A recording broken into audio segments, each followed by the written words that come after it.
Bom dia, são 8 horas e 15 minutos, sexta-feira, 14 de junho. Esta é a TV Senado. Eu sou André Ricardo e você assiste agora ao Senado em Dia.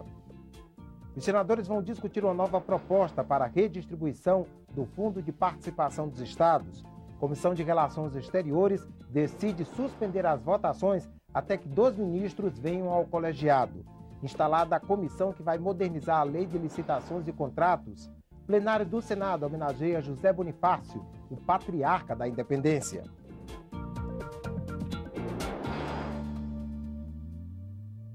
Os senadores vão formular uma nova proposta para a redistribuição dos recursos do Fundo de Participação dos Estados. O Supremo Tribunal Federal concedeu prazo para o Congresso aprovar as regras até o dia 3 de julho. Na quarta-feira passada, os deputados rejeitaram um projeto que já havia sido aprovado no Senado e só precisava da concordância na Câmara para ser sancionado. Os líderes partidários vão fazer mais uma tentativa de aprovar as novas regras para a distribuição do Fundo de Participação dos Estados. Os senadores decidiram apresentar um novo projeto de lei até o início da semana que vem. A ideia é discutir o texto no Colégio de Líderes na próxima terça-feira e votar no plenário no máximo na quarta-feira. O objetivo dos senadores é tentar impedir que os estados fiquem sem receber os recursos repassados pela União. Será um projeto de lei complementar. O senador Walter Pinheiro já está coletando as assinaturas. Nós pretendemos, na terça-feira, fazer um acordo em torno do conteúdo do projeto, votar no Senado e mandá-lo imediatamente para a Câmara dos Deputados. A proposta que o Senado aprovou é uma proposta neutra. Ela só exige critérios para a distribuição do excedente, de modo que não há muita necessidade para conflito, isso não vai arrebentar a federação. O que nós não podemos privar mesmo, é o Estado de receber o recurso do Fundo de Participação no final de cada mês. Porque os estados que não têm recurso para investir, né, sem o Fundo de Participação, eles viverão dias horrorosos. Nesta quarta-feira, a Câmara rejeitou o projeto que já tinha sido aprovado no Senado. Os deputados se dividiram em blocos regionais. Parlamentares do Nordeste defenderam o texto do senador Walter Pinheiro. As bancadas do Sul, Sudeste e Centro-Oeste tentaram aprovar uma emenda para diminuir as possíveis perdas de arrecadação dos estados dessas regiões. Como a emenda foi derrubada, eles votaram contra o projeto. Eram necessários 257 votos para a aprovação, mas a proposta recebeu apenas 218 votos favoráveis. É uma lástima, porque foi um projeto trabalhado, negociado, debatido com governadores, aqui entre nós no Senado. Se a Câmara não estivesse de acordo com a fórmula que foi proposta e foi aprovada no Senado, que fizesse as suas emendas, devolvesse ao Senado para que nós concluíssemos esse projeto. O relator Walter Pinheiro deve negociar as possíveis mudanças no texto para atender aos deputados. Entre os pontos que podem ser discutidos está o peso dos critérios de população e renda para a divisão dos recursos.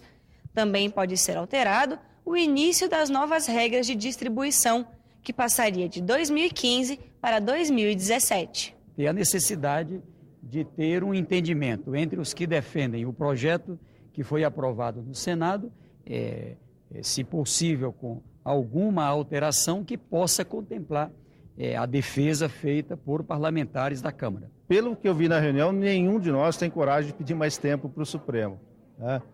O Congresso precisa deliberar sobre isso e, se não chegar a um acordo, nós vamos pagar um preço por isso, né? É muito ruim perante a sociedade e nós não darmos conta das nossas funções, que é legislar, que criar as regras e deixar as coisas transparentes e tranquilizar os estados sobre suas receitas. Eu diria que é o fim da picada, é muito ruim para todo mundo. O Supremo Tribunal Federal retomou ontem o julgamento do mandado de segurança que parou a tramitação de um projeto no Congresso. A maioria dos ministros foi favorável a liberar a análise da proposta. O texto que limita a mudança de partido entre os parlamentares já foi aprovado na Câmara e está suspenso no Senado há quase 2 meses. O senador Rodrigo Hollenberg, que entrou com mandado de segurança, acompanhou a sessão do Supremo. 7 ministros já votaram. O relator Gilmar Mendes e Dias Toffoli defenderam o arquivamento do projeto, mas outros 5 ministros foram contra. O presidente do STF, que só vota em caso de empate, adiantou o que pensa sobre o caso. É bizarra a intervenção de uma corte judiciária no sentido de proibir o legislativo de deliberar. Não é. Essa que é a questão. Não é bizarra e é da jurisprudência do tribunal de mais de 100 anos. Como o STF está com apenas 10 ministros, o processo está praticamente decidido pela retomada da tramitação no Senado. O Senado vai votar o projeto no melhor momento. Essa decisão define parâmetros para o processo legislativo e definitivamente esclarece que não pode haver controle constitucional preventivo de matérias que estão tramitando no Legislativo. Eu acho que é um grande momento para o Congresso Nacional. Se a decisão do Supremo for confirmada e o Congresso aprovar o projeto, o Ministério Público ou qualquer partido político pode questionar a nova regra. Segundo o texto, o parlamentar que muda de legenda no meio do mandato fica proibido de levar para a nova sigla o dinheiro do fundo partidário e o tempo no horário eleitoral gratuito de rádio e TV. O bom senso recomenda que o Senado arquive esse projeto, não dê continuidade à apreciação desse projeto, porque se apreciado e aprovado, ele será declarado inconstitucional pelo Supremo Tribunal Federal e isso será um constrangimento desnecessário para o Congresso Nacional. A Comissão de Relações Exteriores decidiu suspender as votações até que 2 ministros compareçam ao colegiado. Antes convidados, Fernando Pimentel e Antônio Patriota agora vão ser convocados. As últimas matérias apreciadas na comissão foram acordos internacionais. A comissão aprovou um acordo entre Brasil e Uruguai para implantar uma hidrovia na bacia da Lagoa Mirim. Ela deve facilitar o transporte de cargas e passageiros entre os 2 países. Outro acordo aprovado cria o cargo de representante-geral do Mercosul, com mandato de 3 anos para assessorar o Conselho do Bloco Econômico. O ministro Samuel Pinheiro Guimarães já foi o alto representante do Mercosul, mas não criaram um cargo.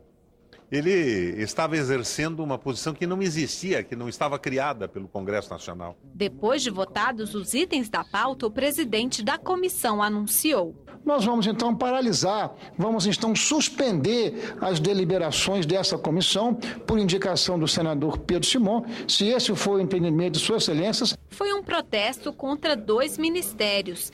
Desde 21 de maio, a comissão aguarda uma resposta dos ministros Antônio Patriota, das Relações Exteriores, e Fernando Pimentel, do Desenvolvimento Econômico. Os senadores querem ouvir o governo brasileiro sobre a Aliança do Pacífico, bloco formado por Chile, Colômbia, México e Peru. Outra preocupação é a área de livre comércio que está sendo negociada entre Estados Unidos e União Europeia. Precisa discutir aqui qual é o cenário do Brasil daqui a 20 anos com o crescimento do comércio entre os países que formam blocos dos quais nós estamos excluídos. E, aparentemente, em grande parte, por opção própria do Brasil. O convite aos ministros foi transformado em convocação. Já que ele é grosseiro, vamos atuar grosseiramente, convocar. E as votações suspensas até que a audiência seja realizada. A única exceção é Sabatinar Denis Fontes de Souza, indicado para embaixador no Vaticano. O Papa Francisco I vem ao Brasil e será muito importante que nós tenhamos o nosso embaixador atuando. Nós faríamos excepcionalmente esta sabatina e eu não reuniria mais a comissão enquanto a comissão não visse aqui os senhores ministros para que nós pudéssemos debater essa questão.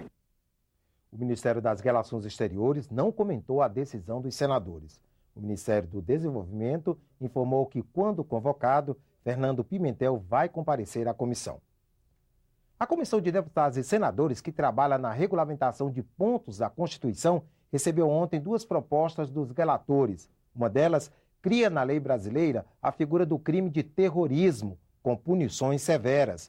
A outra proposta detalha as regras para a exibição de conteúdos regionais na televisão. O projeto define o tempo mínimo de produção regional e local nas emissoras de TV. A regra vale para programas jornalísticos, culturais e artísticos. Em cidades até 500 mil habitantes, serão 336 minutos semanais de produção regional e 168 de local. Nos municípios de 500.001 a 1 milhão de pessoas, 504 minutos de conteúdo regional e 252 de local. De 1.001 a 5 milhões de habitantes, 616 minutos de material regional e 308 de local. E nas cidades com mais de 5 milhões, 840 minutos de produção regional e 420 de local. O relator do tema propõe que as emissoras decidam qual proporção de tempo vai ficar com os programas jornalísticos, culturais ou artísticos. No momento que você trata da regionalização da produção cultural, artística e jornalística, você tem que levar em consideração os diversos segmentos envolvidos e também as características de cada região num país continental como é o Brasil, né? Então aqui há uma flexibilização. Os conteúdos de produtoras independentes terão o tempo contado em dobro, mas as emissoras vão ter que descontar o período da propaganda eleitoral obrigatória. O texto ainda destina 10% do Fundo Nacional da Cultura para a regionalização dos programas. Nós conversamos com os órgãos, com os meios de comunicação, conversamos com diversos segmentos e a proposta está bastante equilibrada. O trâmite é muito rápido. Nós votamos na comissão mista e daqui vai direto ou para o plenário da Câmara ou para o plenário do Senado. O senador Romero Jucá apresentou uma proposta que define o crime de terrorismo. A pena vai de 15 a 30 anos. Se houver morte de pessoas, a punição é maior, de 24 a 30 anos. E se as vítimas forem os presidentes da República, da Câmara, do Senado ou do Supremo Tribunal Federal, a pena é aumentada em 1/3. Nós não podemos ter um hiato na legislação brasileira de não ter como coibir com dureza e com firmeza os atos terroristas. Nós temos que estar preparados para que, se infelizmente ocorrer algum tipo de ato nessa linha, nós temos que responder com dureza, nós temos que responder com unidade e principalmente com presteza na punição dos envolvidos. O projeto também pune com 15 a 30 anos de prisão quem financiar atos de terrorismo. Se 3 ou mais pessoas se associarem para atos terroristas, a pena é de 5 a 15 anos de cadeia. Pela proposta, os crimes são inafiançáveis e a punição tem que ser cumprida em regime fechado. Que no Brasil possam ocorrer atos de terrorismo. Esse temor fica maior agora na medida em que o Brasil vai receber grandes multidões vindo de outros países, chamados eventos internacionais, como a Copa das Confederações, Copa do Mundo, depois as Olimpíadas, Paralimpíadas, visita do Papa. E é exatamente nessas ocasiões, essas ocasiões são propícias para que, por várias diferentes motivações, possam ocorrer atos de terrorismo. As votações das propostas de regionalização da produção artística e de definição do crime de terrorismo estão marcadas para o dia 27 de junho. Foi instalada a comissão de 8 senadores encarregada de modernizar a Lei de Licitações e Contratos. A norma estabelece regras para compras, obras e serviços realizados pela União, estados e municípios. Há pelo menos 700 projetos em tramitação no Congresso, com o objetivo de aprimorar as regras de licitação. A ideia da comissão especial é aproveitar essas e outras sugestões para reformar a lei atual, que completa 20 anos este mês. São projetos bons, muitos projetos deverão ser aproveitados, ideias. Então nós não queremos passar uma borracha em cima das proposituras do trabalho que já foi feito. Não, nós vamos fazer um aproveitamento de todos esses projetos, analisando um por um, com todo respeito e cautela, para utilizar das boas ideias que foram colocadas pelos parlamentares, quanto deputados como colegas senadores. Segundo os senadores da comissão, o principal objetivo é reduzir a burocracia, que compromete o cronograma de compras e obras públicas e traz prejuízos ao cidadão. Nós não podemos conceder mais esse tipo de burocracia que tem que ficar pensando em cada detalhe de como o cara pode burlar uma lei. Eu acho assim, as pessoas que fazem isso têm que ser punidas. Serão realizadas 4 audiências públicas para debater a lei com representantes da sociedade civil, do governo e de especialistas em direito brasileiro e comparado. Depois é a vez de consolidar as sugestões. A expectativa é apresentar a proposta até o início de outubro. A ideia é uma lei que seja menos burocrática, que não tenha burocracia e que não traga entrave para o país. A simplicidade não pode significar desleixo. Muito ao contrário, às vezes cria-se excessiva burocracia, dificuldades para criar facilidades.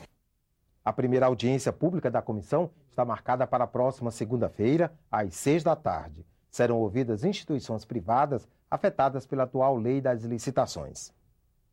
No dia 13 de junho, há 250 anos, nascia José Bonifácio de Andrada e Silva. Ontem, uma sessão especial no Senado homenageou o patriarca da independência.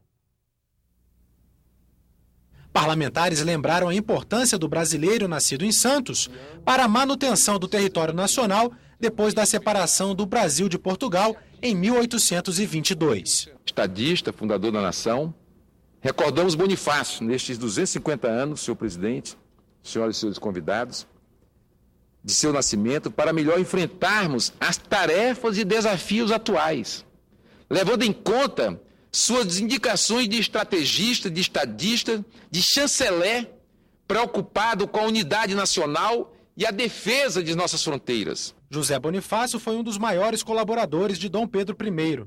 Ao abdicar em 1831, o imperador deixou seus filhos no Brasil sob a tutela de Bonifácio. O diploma em filosofia, obtido na Universidade de Coimbra em 1787, mostra seu gosto pela ciência. Foi mineralogista, catalogou os primeiros recursos do Brasil na área. Durante a sessão, o presidente do Senado lembrou que Bonifácio foi constituinte e deputado. Defendia a monarquia constitucionalista e era a favor da abolição da escravatura. Foi eleito deputado à Assembleia Geral Constituinte. Na Assembleia, apresentou 2 projetos de grande importância para o país.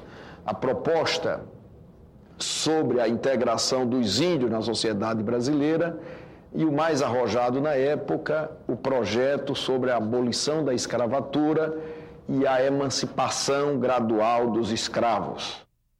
O Senado em Dia termina aqui. Daqui a pouco, às 9 horas, você assiste à sessão plenária não deliberativa. Enquanto isso, fique com a nossa programação.